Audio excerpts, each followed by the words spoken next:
Selamat pagi Bapak Ibu reviewer.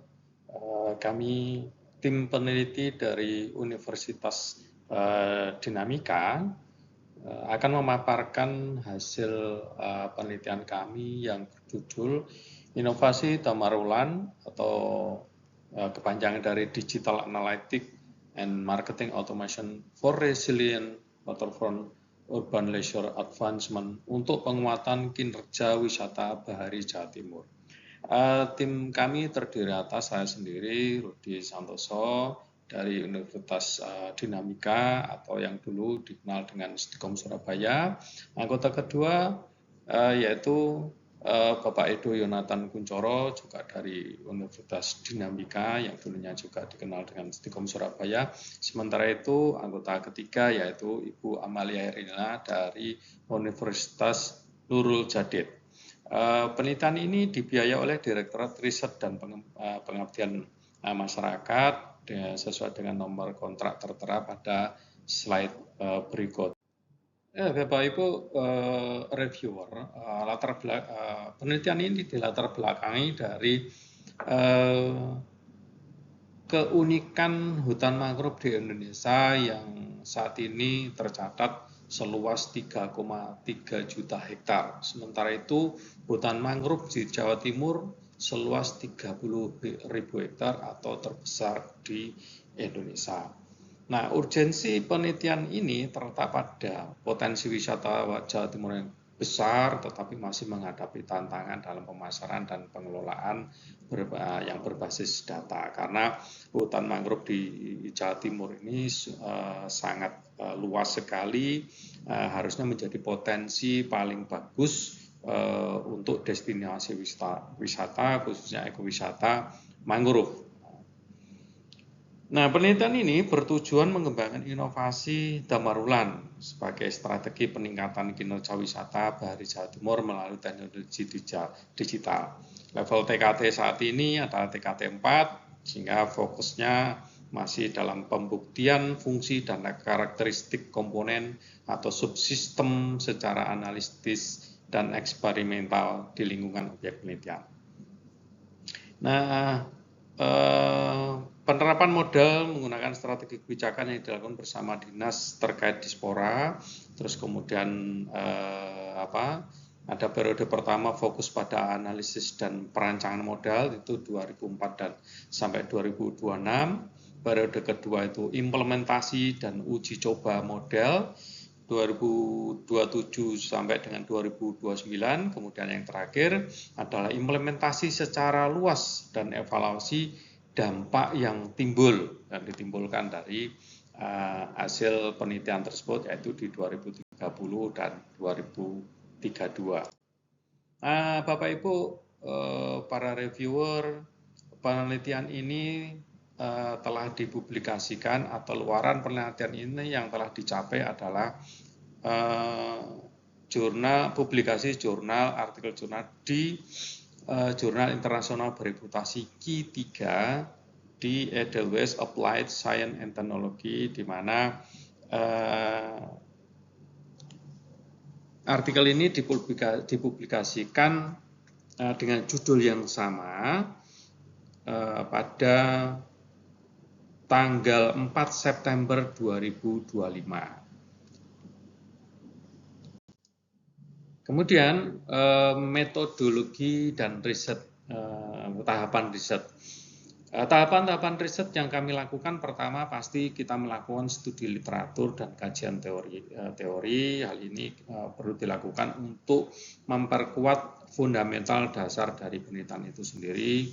Terus kemudian ada tahapan pengumpulan data awal penelitian ini. Pengumpulan data awal ini dilakukan baik pengumpulan data untuk mendapatkan data-data primer maupun data sekunder. Data-data primer kita dapatkan dengan menerjunkan langsung teman-teman surveyor, sementara itu data-data sekunder kita melakukan kajian-kajian pustaka. Nah, tahap berikutnya adalah wawancara dan diskusi grup fokus awal, di mana focus group discussion ini melibatkan berbagai ahli ahli yang bergelut di bidang mangrove itu sendiri dan juga bergelut di bidang digital marketing. Group discussion ini juga digunakan sebagai penguatan dan sekaligus saran untuk memperkuat luaran strategi kebijakan dari penelitian itu sendiri. Kemudian tahap berikutnya analisis data kuantitatif dan kualitatif. Berikutnya Bapak Ibu, kalau dilihat kesesuaian penelitian dengan usulan, hal ini terlihat pada desain temuan dari penelitian tersebut. Mangrove, di mana temuan kali ini adalah Mangrove Digital Marketing Strategy. Kita memberikan injeksi digital marketing strategi, di mana di sana ada strategi melalui konten marketing, email marketing, social media marketing, dan juga tentu saja SEO sebagai teknik search engine optimizing itu perlu diterapkan dalam penggunaan kata kunci yang relevan dan optimalisasi metadata. Hal ini juga membantu agar destinasi wisata itu menempati posisi yang paling tinggi ketika diinjeksikan ke search engines. Hasil penelitian kali ini itu memberikan 10 rekomendasi kebijakan kepada pemangku kebijakan. Dalam hal ini adalah dinas-dinas pariwisata di seluruh kabupaten kota objek penelitian yang terdiri atas mulai dari Gresik, Lamongan, Tuban, itu daerah yang barat, sementara itu daerah timur dimulai dari Pasuruan, Probolinggo, Situbondo, dan kemudian yang terakhir Banyuwangi. 10 kebijakan tersebut itu dimulai dari harmonisasi kebijakan lintas sektor, di mana tersebut itu bisa diawali dengan menciptakan integrasi program dan efektivitas tata kelola lintas lembaga, kemudian dilanjutkan dengan regulasi tata kelola kawasan ekowisata. Hal ini bertujuan untuk menjamin keberlanjutan ekosistem dan kenyamanan wisatawan. Kebijakan berikutnya adalah insentif ekonomi untuk konservasi. Hal ini untuk mendorong partisipasi aktif dan investasi di sektor ekowisata. Kebijakan keempat itu terkait dengan standarisasi dan sertifikasi destinasi. Hal ini meningkatkan mutu dan kredibilitas destinasi ekowisata. Strategi kelima yang kita ajukan adalah penguatan kelembagaan komunitas. Hal ini memperkuat komunitas masyarakat pengelola ekowisata. Nah, dan tentu saja kebijakan lanjutan yang tidak kalah penting adalah integrasi teknologi digital. Hal ini untuk meningkatkan efisiensi dan transparansi dalam pengelolaan digital ekowisata itu sendiri. Dan tidak lupa kebijakan berikutnya adalah perlindungan hak masyarakat lokal. Hal ini menjamin keadilan dan keberlanjutan sosial budaya lokal.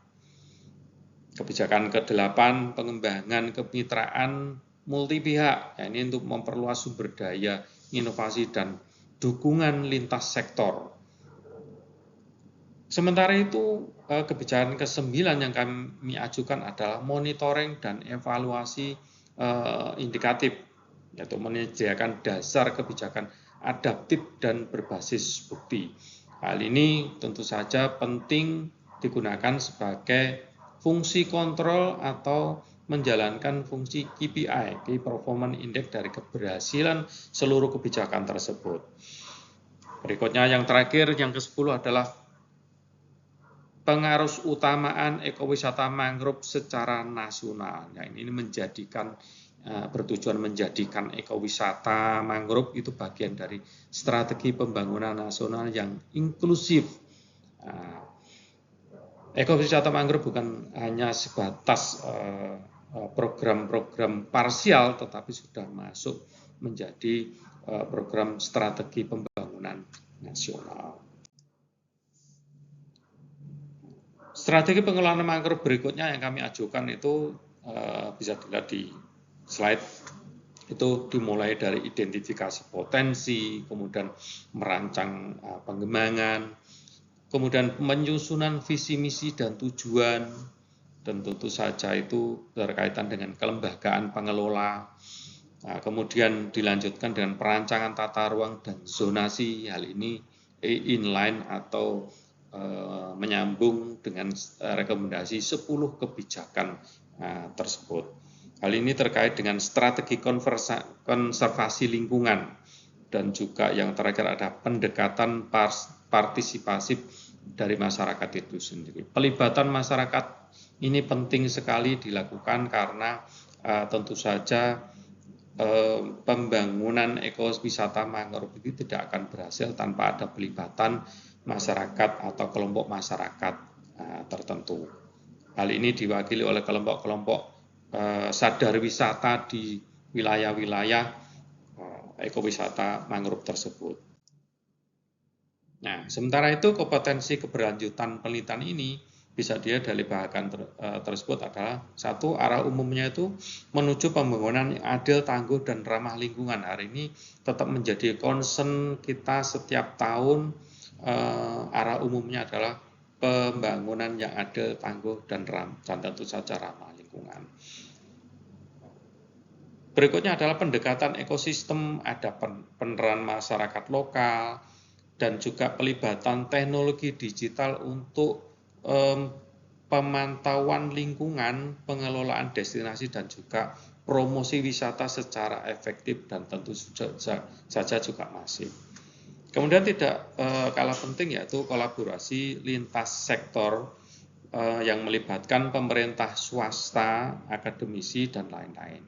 Sementara itu peran di negara berkembang strategis dalam pengadopsi global sesuai dengan konteks lokal dalam mengadopsi perubahan iklim.